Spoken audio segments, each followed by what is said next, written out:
This is the sixth lecture in our series from Chapter 13. We're doing a bunch of little tiny short lectures about each of these different topics. Today's topic is geothermal energy. Now we are back to this lovely graphic again, and finally we are at the bottom of it.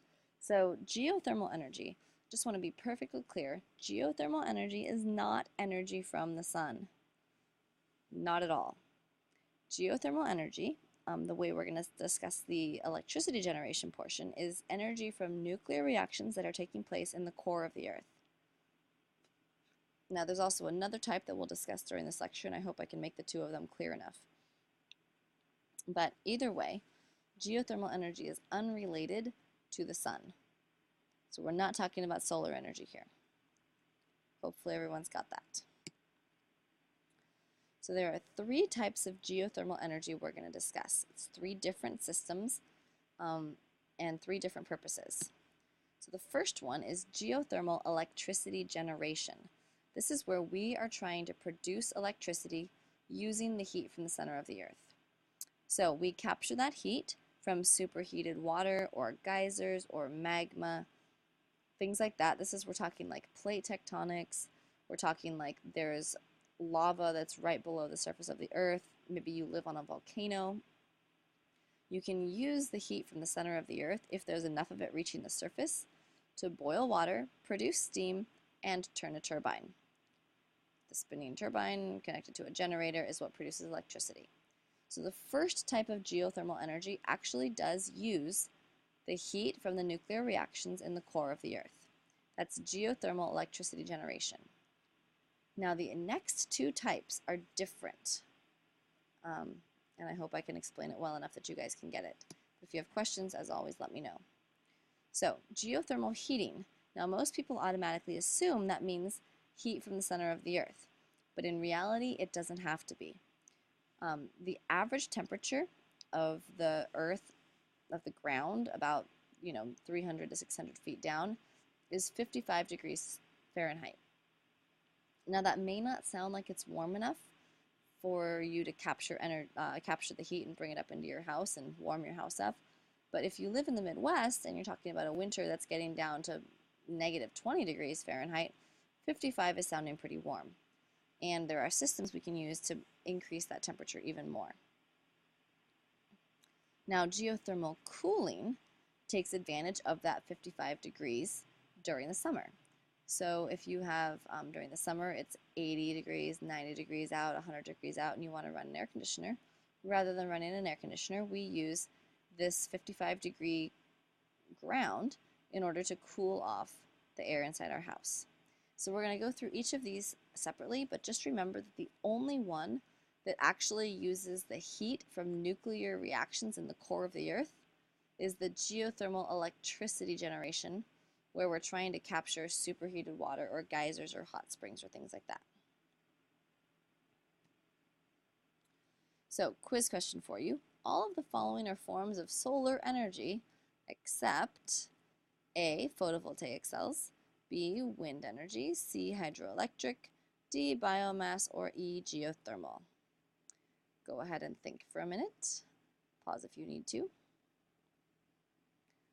And the correct answer is E, geothermal energy, the topic of our discussion today. So hopefully we're all on the same page with that one. The main point we're trying to emphasize here, geothermal energy is not related to the sun. All right, so how do we generate electricity? Like I said, this electricity is produced from the heat inside the Earth. The nuclear reactions in the Earth's core heat up the magma. That heat expands out from the center of the Earth and manifests itself on the surface of the Earth in the form of volcanoes, geysers, hot springs, things of the sort. Now, this heat can be trapped and used to heat buildings, but more often they use this kind of heat to produce steam and turn turbines. Now, the entire country of Iceland is run off of geothermal electricity generation. They don't have any other forms of electricity there because the entire country of Iceland is sitting on top of a divergent plate boundary. So want to talk about plate tectonics, they've got it going on right there. Now here's how electricity generation works. Basically, the power plant, this is just a very brief overview, the power plant has some steam wells that go deep down underneath a cap rock. So what happens is as water trickles down near the magma chamber, the water boils, turns into steam, and tries to work its way back up. So the electricity generation plant will put wells down, they'll tap into that steam, they'll bring the steam up here, turn it into use it to turn a generator, to turn a turbine and power a generator, and then they will re-inject that water after they've condensed it right back into the ground. So sometimes that water will become superheated again and can be captured as steam again. Other times it will become groundwater and continue to run off and flow downhill. So that's the gist of geothermal electricity generation. Basically, we're tapping into the heat of the earth, we're producing steam or collecting steam that's already there, spinning a turbine, generating electricity. Now, if we're talking about small-scale geothermal heating, which is happening inside a house, the process is a little bit more complex. We don't have steam. What we have instead is ground that is slightly warmer than the rest of the world around us. So this would be a winter case scenario. And I'm going to talk you through it. The explanation there is also written on the side. So at point number 1, if you look there in the house, there's a compressor. And there's a fluid that is being circulated through this tubing, just round and round in circles. And at the compressor, it's compressed to form a hot gas. Now there's heat that's given off into the house from the heat exchanger as that gas then cools again to form a liquid. Got to start somewhere. We're going to start with the compressor. Now number 2, as the fluid expands and cools, it becomes a gas that is much cooler than the ground that it's going to pass through. So we have to pick the right gas basically as part of this process. So the fluid then is passed down underground, where, remember, the ground is always about 55 degrees Fahrenheit. So as it passes through the ground, the heat from the ground is transferred into the fluid, and then it gets pumped up into the building. The compressor forces that heat to be given off into the house to warm the house up, and then the cycle starts again.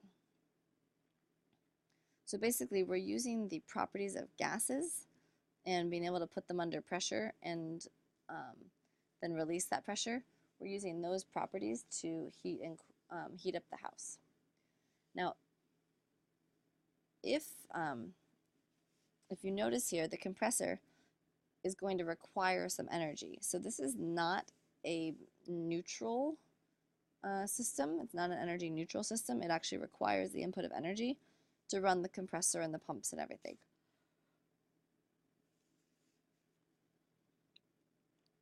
A lot of people do like the idea of using a geothermal heating system though, because then they feel like they're reducing their use of fossil fuels. All right, so now cooling is a little bit easier to understand. Basically, in the summer, this one shows heating and cooling, but in the summer we use the geothermal system to take a warmer fluid from the interior of the house. We pump the warmer fluid down underground, back and forth through the pipes. The warmer fluid cools down to maybe that 55 degrees Celsius, or sorry, 55 degrees Fahrenheit, and then as it comes back up into the house, the cooler air is blown through the house and helps cool off the building. Now in this diagram, they show us going 600 feet down below the ground. This is just one company's marketing material that I found online.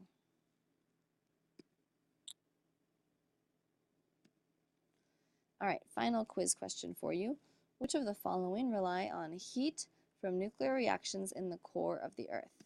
Is it A, geothermal electricity generation, B, geothermal heating, small scale, C, geothermal cooling, small scale, D, all of the above, or E, A and B only? So go ahead and think about that carefully. Choose your correct answer. Pause if you need to. And the correct answer is A, geothermal electricity generation. This is because we said that geothermal electricity generation is the only one where we are making use of the heat from nuclear reactions in the core. The other two, geothermal heating and geothermal cooling, are using the temperature difference. So they're using the fact that the Earth stays relatively constant at 55 degrees Fahrenheit, whereas the temperature above ground fluctuates dramatically. All right, so that's it for today. If you have any questions, let me know. Otherwise, I will see you in class.